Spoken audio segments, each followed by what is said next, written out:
जेन्ना आयज आमी हांगासर इन्स्पेक्शनाक येयले आनी आमचे मदें ट्राफीक आसा, पुलीस आसा, बाकीचे डिपार्टमेंट आसा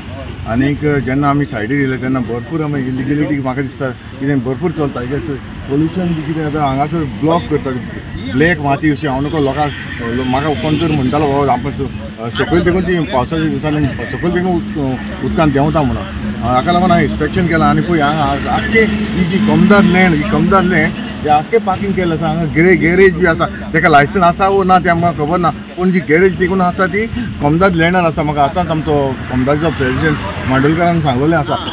हाचेर जाता तितले बेगीन हांव एक्शन घेवपाक जाय आनी ऑलरेडी हांवें प्रेसिडेंटाक सांगलें की हाचेर एक्शन जावपाक जाय आनी रजिस्ट्राराकूय हांव पर्सनली वचोन मेवतलो हाचेर डिस्कस करपाक हांवें कशें चलता जाता तितलें बेगीन हें बंद जावपाक हें पळय फाल्यां सकाळीं जर हांगासर कितें इन्सिडेंट जालो जाल्यार ब्लेम कोणाचो पंच आसा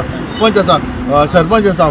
MLA आसा हांचेर येता ताका लागून म्हाका हें जावपाक जायना म्हणून हांव पर्सनली येवन इन्स्पेक्ट करून हांव आनी RTOकूय हांवें सांगलेलें पुलिसेकूय सांगलें आसा ताका चलन काडचो म्हणून सगळे हे जे ट्रक आसा ताका चलन जावपा आनी मागीर एक विका भितर हें सगळें क्लियर जावपा जाय